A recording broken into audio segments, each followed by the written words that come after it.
Danilo, falando da importância do novo Código de Processo Civil, você realçou aí a dinâmica do processo, né? A importância da questão das audiências, né? A intervenção mais das partes, a preocupação com a solução real do conflito, né?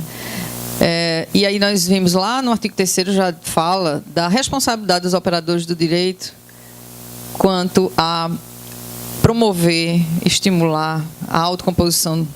E aí é uma responsabilidade do juiz, do advogado, do defensor público, do Ministério Público e todos aqueles que operam o direito de promover a autocomposição. E aí vimos que a preocupação maior que o Código de Processo Civil vem trazendo com essa nova roupagem, com essa nova forma de olhar, né, o processo e olhar o conflito também.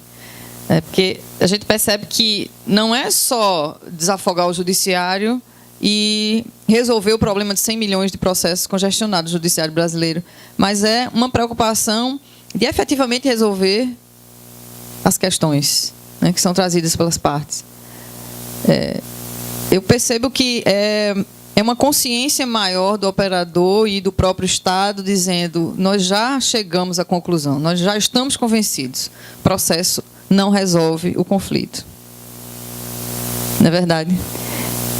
E aí nós vamos utilizar aqueles processos que já estão em andamento, né, vamos utilizar os meios autocompositivos para resolver os conflitos daqueles que já estão em andamento e vamos estimular a autocomposição para aqueles que ainda não estão, exatamente evitando que mais congestionado fique o judiciário, mas nós vamos promover a escuta das partes, né? Aquela história da audiência. Eu primeiro vou promover a comunicação das partes, eu vou promover esse diálogo entre as partes e, caso não cheguem a um consenso, né, é que vai para o juiz para ele despachar ou vai ser dado prazo para contestação, enfim. Nas ações de família a gente vê uma maior preocupação, porque as relações são tratadas, agora passam a ser tratadas mais ainda de uma forma diferenciada, as questões familiares, que precisa ser vista de uma forma diferenciada. Mas o processo civil como um todo ele tem uma preocupação relevante em relação a essa forma de autocomposição, né? E aí eu queria já trazer para você um questionamento. Hoje o Código de Processo ele vem trazendo a definição bem do que é conciliação, do que é mediação, né? O papel do conciliador, o papel do mediador, o conciliador aquele que sugere algumas alternativas, algumas opções de resolver o problema, e o conciliador ele vai atuar prioritariamente nas questões de relações que não são aquelas relações continuadas, mas aquelas relações episódicas, circunstanciais, que apenas ocorreram a partir do conflito, e o mediador aquele que vai facilitar a comunicação, né, entre as partes e vai atuar prioritariamente naquelas relações que são aquelas relações continuadas que já existiam. Será que o nosso judiciário está preparado para a mediação? Nesse perfil aí, o mediador, né, aquele que vai facilitar a comunicação. E aí um outro ponto.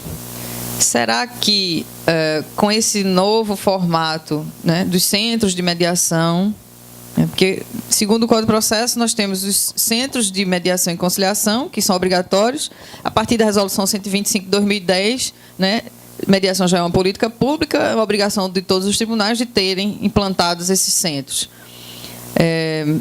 E aí não só os centros, mas as câmaras privadas, né? Nós temos o mediador que vai poder atuar nessas câmaras privadas, nesses centros no judiciário, vai poder estar cadastrado, né? Tem um cadastro nacional e cadastro no próprio tribunal, e ainda vai ter a opção, ele pode ser voluntário, ele pode ser servidor público ou ele pode ser privado, né? Então, nesse formato, a minha preocupação é como nós vamos nos preparar para que essa mediação efetivamente aconteça nesse formato do processo civil, né? E esse profissional, como é que nós vamos, né, cuidar desse profissional para que haja qualidade no atendimento? Minha preocupação é qualidade no atendimento. Tem a parte... Obrigado.